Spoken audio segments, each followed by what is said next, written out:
రెచ్చగొట్టే కారం రంగు రుచి ఆచి కారం పొడి. ముఖ్యమంత్రి రేవంత్ రెడ్డి ఢిల్లీకి వెళ్లారు. ఏఐసీసీ చీఫ్ మల్లికార్జున ఖర్గేను కలవనున్నారు. పీసీసీ చీఫ్ మహేష్ గౌడ్, జూబ్లీహిల్స్ ఉప ఎన్నికల్లో గెలిచిన నవీన్ యాదవ్, ఉప ముఖ్యమంత్రి బట్టి విక్రమార్క కూడా సీఎం రేవంత్ తో పాటు ఢిల్లీకి వెళ్లారు. ఖర్గేతో జరిగే సమావేశంలో స్థానిక సంస్థల ఎన్నికలపై నిర్ణయం తీసుకుంటారని తెలుస్తోంది. బీసీలకు 42% రిజర్వేషన్లపై ఎలా ముందుకు వెళ్లాలన్న దానిపై ఖర్గే నుంచి క్లారిటీ తీసుకోనున్నారని సమాచారం. పార్టీ ఫిరాయింపు ఎమ్మెల్యేల వ్యవహారంలో ఏం చేయాలన్న దానిపైన ఖర్గేతో చర్చిస్తారని పార్టీ వర్గాలు చెబుతున్నాయి. ఖర్గే సూచనల ఆధారంగా స్థానిక సంస్థల ఎన్నికలపై ఈ నెల 17న జరిగే మంత్రివర్గ సమావేశంలో నిర్ణయం తీసుకుంటారని కాంగ్రెస్ నేతలు చెబుతున్నారు.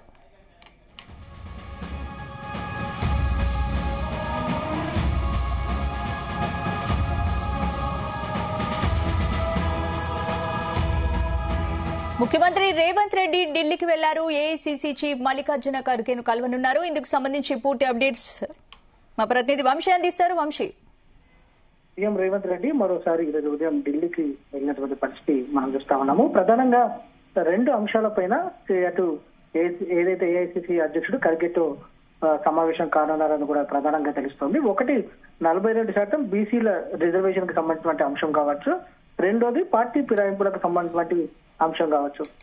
ఈ రెండు అంశాలకు సంబంధించినటువంటి కీలకమైనటువంటి భేటీ ఉన్నట్టు కూడా పొలిటికల్ సర్కిల్లో చర్చ నడుస్తా ఉంది. దాంతో పాటుగా ప్రధానంగా ఈ అంశాలపైనే ఏదైతే ప్రజెంట్ కాంగ్రెస్ పార్టీ ప్రభుత్వం నిర్ణయం తీసుకోవాల్సినటువంటి ఆవశ్యకత ఏర్పడినటువంటి నేపథ్యంలో ఈ అంశాలపైనే అటు ఏసీతో ఏదైతే చర్చించడానికి ఢిల్లీ వెళ్ళినట్టు కూడా తెలుస్తా ఉంది. ప్రధానంగా బీసీ రిజర్వేషన్లకు సంబంధించి స్థానిక సంస్థల్లో బీసీ రిజర్వేషన్లు కల్పిస్తామని కూడా కామారెడ్డి డిక్లరేషన్ లో భాగంగా ఆనాడు కాంగ్రెస్ పార్టీ ప్రకటన చేయడం జరిగింది. దాంట్లో అనుగుణంగానే అధికారంలోకి వచ్చిన తర్వాత బీసీ రిజర్వేషన్ల పైన గత సంవత్సరం కాలంగా కూడా కొంత గందరగోళ పరిస్థితులు నెలకొన్నటువంటి పరిస్థితులు మనం చూస్తాము. దాంతో పాటుగా కోర్టు కూడా 50% మించి అటు బీసీ రిజర్వేషన్లు ఇవ్వకూడదు అనే అంశానికి సంబంధించి కావచ్చు, ఇది ఏదైతే ఒక స్పష్టత ఈ అంశం పైన బీసీ రిజర్వేషన్లకు సంబంధించి ఎలా ముందుకు వెళ్ళాలి అనే అంశం పైన అటు చర్చించే అవకాశం కనిపిస్తుంది. ఇప్పటికే స్థానిక సంస్థలు ఏదైతే సర్పంచ్ ఎన్నికలకు సంబంధించి 42% బీసీ రిజర్వేషన్లు కల్పించిన తర్వాతనే ఎన్నికలకు వెళ్లాలని కూడా బీసీ సంఘాలు పెద్ద ఎత్తున ఆందోళన కార్యక్రమాలు నిర్వహిస్తా ఉన్నాయి.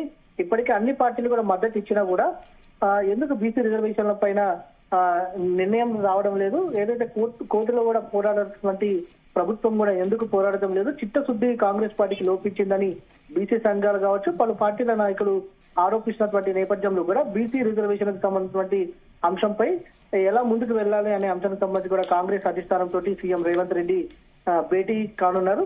దాంతో పాటుగా పార్టీ ఫిరాయింపులకు సంబంధించిన అంశం కూడా కొంత ఏదైతే నడుస్తున్నటువంటి విషయం కూడా మనకు తెలుస్తుంది. ఇప్పటికే సుప్రీంకోర్టు కూడా స్పీకర్ కి రెండు దశలుగా అవకాశాలు ఇవ్వడం జరిగింది. పార్టీ ఫిరాయింపుల ఎమ్మెల్యేల పైన చర్యలు తీసుకోవాలనే అంశం పైన కూడా ఆదేశాలు ఇవ్వడంతో కూడా ఆ దిశగా ఇప్పటికే స్పీకర్ విచారణ చేపట్టినటువంటి పరిస్థితి కూడా మనం చూస్తాము. మొత్తం 10 మంది ఎమ్మెల్యేలకు సంబంధించిన పార్టీ ఫిరాయింపులకు సంబంధించిన కేసు విచారణ అనేది కొనసాగుతా ఉంది. దీనికి సంబంధించి కూడా ఎలా ముందుకు వెళ్ళాలి అనేది కాంగ్రెస్ అధిష్టానం తోటి అటు ఏదైతే కాంగ్రెస్ పార్టీ సీనియర్ నాయకులు కావచ్చు, దాంతో పాటుగా సీఎం రేవంత్ రెడ్డి కూడా ఏదైతే చర్చించే అవకాశం కనిపిస్తా ఉంది. ప్రధానంగా ఇప్పటికే దానం నాగేందర్ రాజీనామా చేసి ఖైరతాబాద్ ఎన్నికల్లో బై ఎలక్షన్స్ కి వెళ్లే అవకాశం ఉన్నట్టు కూడా వార్తలు నడుస్తా ఉంది. పొలిటికల్ సర్కిల్లో చర్చ నడుస్తా ఉంది. ఒకవేళ ఆయన రాజీనామా చేస్తే కనుక ఎప్పుడు చేయించాలి అనే అంశం సంబంధించి కూడా చర్చ చాలా జోరుగా కొనసాగుతా ఉంది.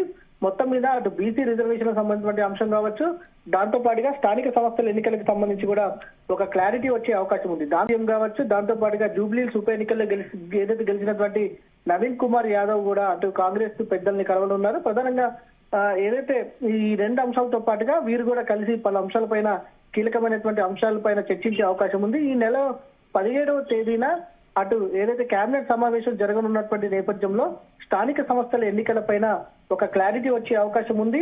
ముందుగా కాంగ్రెస్ అధిష్టానం వద్ద క్లారిటీ తీసుకున్న తర్వాత ఎన్నికల పైన సంబంధించి అటు కేబినెట్ సమావేశాలు కూడా చర్చించి తుది నిర్ణయం తీసుకునే అవకాశం ఉన్నట్టు కూడా తెలుస్తా ఉంది. మొత్తం మీద చూడాల్సిన అవసరం ఉంది. అటు స్థానిక సంస్థల్లో బీసీ రిజర్వేషన్ కి సంబంధించి, దాంతో పాటుగా ఫిరాయింపుల చట్టానికి సంబంధించి కూడా రెండు హాట్ టాపిక్స్ గా రాష్ట్రంలో నడుస్తున్న విషయం మనందరికీ కూడా తెలిసిందే.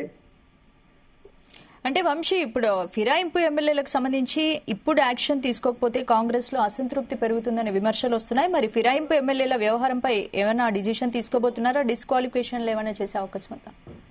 ఖచ్చితంగా కొన్ని సూచనలు మాత్రం మనకు కనపడతా ఉన్నాయి. ఎందుకంటే మొన్న ఒక రాష్ట్రంలో కూడా ఏదైతే అక్కడ కోర్టు నిర్ణయం తీసుకొని డిస్క్వాలిఫికేషన్ చేసినటువంటి విషయం మనం చూస్తా ఉన్నాము. దాంతో పాటుగా కడియం శ్రీహరికి సంబంధించిన అంశం కావచ్చు, దాంతో పాటుగా దానం నాగేందర్కి సంబంధించి వీరిద్దరి పైన మెడపైన కత్తి వేలాడుతుందని కూడా చెప్పవచ్చు.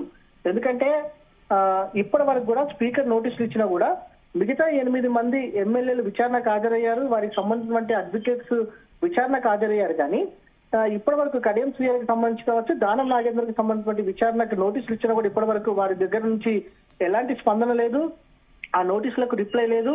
కానీ మొత్తం మీద వీరిద్దరు మాత్రం రాజీనామా చేసే అవకాశం ఉన్నట్టు మాత్రం వార్తలు జోరుగా కొనసాగుతున్నాయి. ముందుగా దానం నాగేందర్ తోటి రాజీనామా చేయించి, అంటే స్పీకర్ ఖచ్చితంగా దానం నాగేందర్ కావచ్చు కడియం శ్రీహరి విషయంలో డెసిషన్ తీసుకోవాల్సిన ఆవశ్యకత ఏర్పడినటువంటి నేపథ్యంలో దానికన్నా ముందు హోందాతనంతో తామే రిజైన్ చేయాలనేది కూడా దానం నాగేందర్ కావచ్చు, ఏదైతే వారితో రిజైన్ చేయించాలనేది కూడా అధిష్టానం ఆలోచన చేస్తున్నట్టు కూడా తెలుస్తా ఉంది.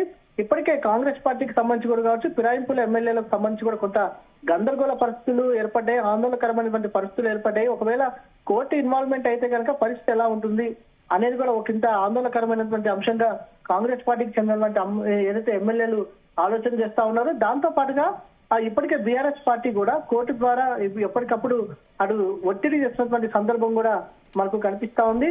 మొత్తం మీద వేచి చూడాల్సిన అవసరం ఉంది.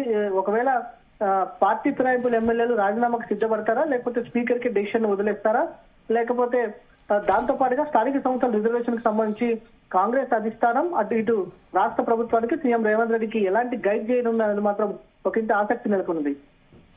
మరోవైపు ఢిల్లీ మీటింగ్ తర్వాత బీసీ రిజర్వేషన్లపై కాంగ్రెస్ ఎటువంటి క్లారిటీ వచ్చే అవకాశం ఉంది? ఎందుకంటే బీసీలకు 42% రిజర్వేషన్లు ఇస్తామని హామీ నిలబెట్టుకుంటుందా? ఎప్పుడు క్లారిటీ వస్తుంది? ఖచ్చితంగా ఇవాళ ఏదైతే సీఎం రేవంత్ రెడ్డి అటు కాంగ్రెస్ అధిష్టానంతో భేటీ కానున్నారు, పార్టీ సూచనలకు సంబంధించి కావచ్చు, దాంతో పాటుగా లీగల్ టీమ్స్ తో కూడా భేటీ అయ్యే అవకాశం ఉన్నట్టు కూడా తెలుస్తా ఉంది. ఒకవేళ కాంగ్రెస్ అధిష్టానం ఎలాంటి సూచన చేస్తుంది అనేది మాత్రం మనకు 17వ తేదీన అటు ఏదైతే కేబినెట్ సమావేశంలో ఈ అంశం చర్చకు రానున్నటువంటి నేపథ్యంలో ఎలక్షన్స్ కి వెళ్తే డిసెంబర్ లో వెళ్తారా లేకపోతే ఫిబ్రవరిలో వెళ్తారా అనేది క్లారిటీ ఉంది. ఒకవేళ రిజర్వేషన్స్ ఇస్తే ఏదైతే, ఎందుకంటే లీగల్ గా కొన్ని అడ్డంకులు ఉన్నటువంటి నేపథ్యంలో కొంత సాధ్యపడే అంశం మాత్రం కొంత లేనట్టే కనిపిస్తా ఉంది. ఎందుకంటే దానికి చట్టం తేవాల్సిన అవసరం ఉంది, రాష్ట్రపతి వద్దకు బిల్లు చేరాల్సిన అవసరం ఉంది. దీంతో పాటుగా కోర్టు కూడా డైరెక్షన్స్ ఇవ్వడం జరిగింది. 50% మేర మించి ఇవ్వకూడదు రిజర్వేషన్లు అనే అంశానికి సంబంధించి కూడా మనం చూస్తా ఉన్నాము.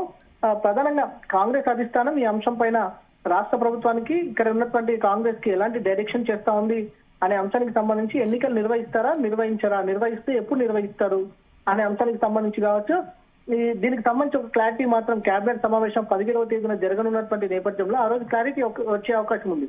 దాంతో పాటుగా ఈ రిజర్వేషన్లకు సంబంధించి ఏదైతే పార్లమెంట్ లో ఏమైనా మాట్లాడతారా లేదా అనేది కూడా ఒక క్లారిటీ ఉంది. మరోపక్క కాంగ్రెస్ పార్టీ ఏం ఆలోచన చేస్తుందనంటే 42% రిజర్వేషన్ అనేది ఇప్పటికిప్పుడు చట్టబద్ధంగా సాధ్యం కాకపోయినా తమ పార్టీ నుంచి రిజర్వేషన్లు కల్పించి ఇతర పార్టీల పైన కూడా ఒత్తిడి తెచ్చే విధంగా ఒక మూవ్మెంట్ వెళ్తుంది కదా అనే ఉద్దేశంతో కూడా కాంగ్రెస్ పార్టీ ఆలోచన చేస్తున్నట్టు కూడా తెలుస్తోంది. మొత్తం చూడాలి రాజకీయంగా ఈ బీసీ రిజర్వేషన్లు అంశం ఎలాంటి మలుపు తిరుగుతుంది అనేది మాత్రం ఒకంత వేచి చూడాల్సిన అవసరం ఉంది.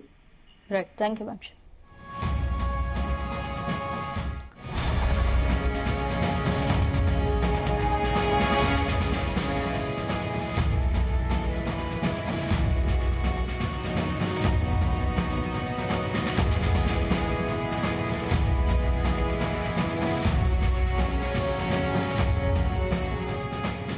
గుమగుమల వంటలే వంటలే తెరకొట్టే కారం రంగు రుచి ఆచి కారం పొడి.